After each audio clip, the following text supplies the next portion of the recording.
If you're a podcaster looking for an all-in-one solution to take your productions from start to finish, then this Mixcast 4 podcast station from TASCAM may be just what you need. Designed to make creating podcasts fun and super easy while providing all the versatility you'd expect from a one-stop workstation, the Mixcast 4 lets you record 4 local people simultaneously, plus 3 remote guests via Bluetooth, TRRS, and USB connections. And its flexible I/O, built-in sound effects, and proprietary TASCAM podcast editor software all combine to make it a powerful solution for all your podcasting needs. This is a really good machine for both beginners and seasoned audio pros, and I want to start by showing you just how easy it is to use, even for people new to podcasting and audio gear in general. From the moment you power on the Mixcast 4, the 5-inch touchscreen greets you with a colorful menu and a series of prompts that guide you through a 5-step process of setting up your podcast. You don't even need a manual. In fact, my unit didn't even come with a physical manual, so having this built-in guidance is a plus. Let's go through these processes together so you can see what I mean by ease of use. The first step is preparation, and on the screen you see icons for a microphone, headphones, and an SD card, informing you that these are the basic tools you'll need as you prepare to start a podcast. Of course, depending on your particular podcast goals, your setup is going to be unique to you. So something that you should look for in an all-in-one podcast machine is flexible I/O for recording local and remote guests simultaneously, as well as the ability to monitor all that audio effectively. And right off the bat, I appreciate TASCAM's inclusion of 4 XLR TRS combo mic inputs, which you don't even find on some other more expensive all-in-one podcast machines. Having the ability to choose between XLR and TRS means that you can use a variety of mic options, from less expensive models that terminate to quarter-inch TRS jacks to those that use a professional XLR connection, like this SM7B from Shure. And while these first 4 inputs can also handle line-level signals, there are additional line inputs right next to them. Choose either the 2 quarter-inch jacks for plugging in an instrument when you're featuring a musical guest, like a keyboardist or guitarist, or the TRRS jack that allows you to easily mix and record phone conversations or other audio from smartphones, tablets, or additional devices that have a 3.5mm output. Clearly, there are solid input options here, so you should have no issues connecting all your gear during the preparation phase.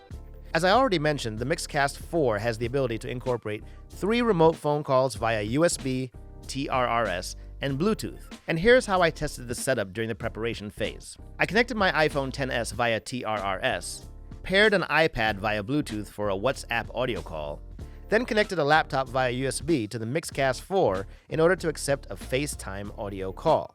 Once everyone was connected, we were all able to talk and hear each other, and I was able to easily adjust the faders to ensure a nice balance for recording. The phone call quality was really clear, which is in part due to the Mix Minus technology that TASCAM built into the Mixcast 4. Mix Minus is an important function that lets callers monitor the overall mix without hearing an echo of themselves, and it's automatically engaged for calls via Bluetooth and TRRS. However, it must be manually enabled for USB calls by going into the menu and choosing Hardware Settings, Audio Settings, USB Mix Minus on. Step 2 deals with adjusting levels, and this is where you would use the faders on the top of the Mixcast 4 to adjust the levels going to the internal 14-channel SD recorder from any of the gear you have connected to the inputs. You'll notice that just as the touchscreen provides simple, easy-to-read icons and instructions, the faders have illuminated numbers and icons below them that are clear and incredibly easy to understand.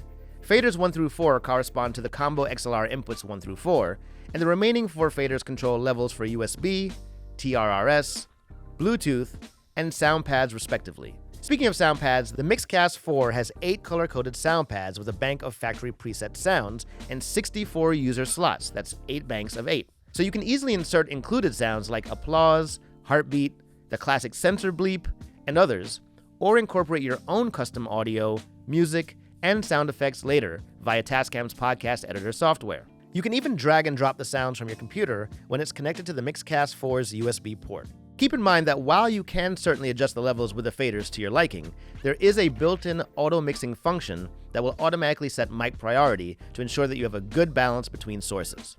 On the other side of the Adjust Levels page, you'll see icons for the monitor and headphone knobs, which correspond logically to the dedicated monitor outs for connecting to speakers, and 4 independent headphone outputs for you and your local guests. And it's nice to be able to dial in just the right level for each local participant in your podcast. Moving on to step 3, there are clearly marked icons for recording and stop, which are pretty self-explanatory. Simply hit record when you're ready to begin recording your podcast, then push stop once you're all done. There is no dedicated physical play button, as many people tend to record their podcasts from start to finish without stopping, only to edit afterwards. But if you really needed to initiate playback to hear something you've already recorded, Step 4 shows you just how simple this is.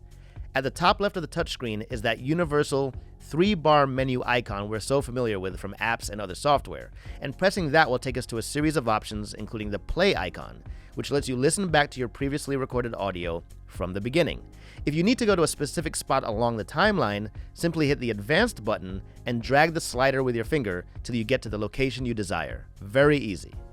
Step 5 highlights TASCAM's new standalone, easy-to-use podcast software, which is available free to all Mixcast 4 owners, is both Mac and Windows compatible, and provides a lot more control over processing your audio once you're done recording. For anyone who doesn't want to deal with an additional DAW in post, the podcast editor is fairly feature-packed with editing tools like splitting waveforms, combining takes, muting regions, adding fades, and more.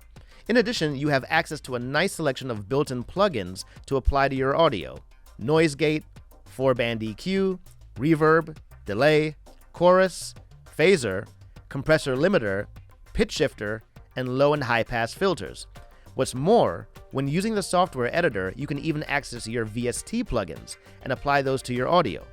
In general, plugins can be used during or after the recording phase, giving you the ability to shape your audio as you record it. The software also enables you to assign audio and sound effects to the internal sound pads, and it allows for smooth and easy remote track arming, giving you a lot of control without having to always physically interact with the hardware. Of course, for you more seasoned audio pros, utilizing a professional DAW is going to give you even more tools to treat and edit your podcasts exactly how you'd like them. You probably noticed additional buttons for Talkback, Mute, and Solo, so let's quickly go over those.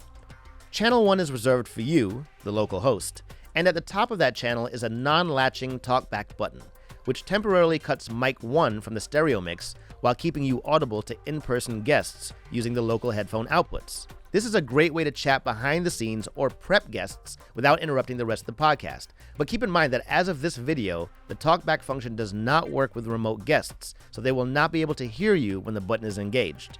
As your podcast grows and features more guests, you'll appreciate the per-channel solo and mute buttons, which not only give you control over who is heard and who isn't, but determine what gets recorded and what doesn't. For example, muting a channel will not only silence the audio to other listeners, but it will also prevent the audio from being recorded. Other cool features worth mentioning are as follows.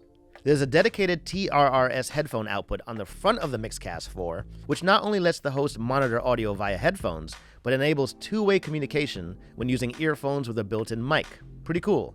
You can export multi-track files for further use with your DAW of choice, or choose stereo mix options with multiple file formats: WAV, MP3, or MP4, quality settings, loudness normalization to a user-specified LUFS level, and upload shortcuts. The power supply features a great locking mechanism that prevents accidental disconnection. And the overall build quality is excellent. It's rugged, the faders and knobs operate smoothly, buttons and touchscreen are responsive, and the entire unit in general feels like it can withstand a lot of use for the long haul. I really enjoyed testing TASCAM's new Mixcast 4. It definitely lives up to its billing as a one-stop podcasting workstation for beginners and seasoned pros that is user-friendly, versatile, and chock full of features to take your podcasts from conception to finalization. For more info on the Mixcast 4 or other great TASCAM gear, visit bhphoto.com. Thanks again for watching, and don't forget to subscribe. This is AB, and I'll see you next time.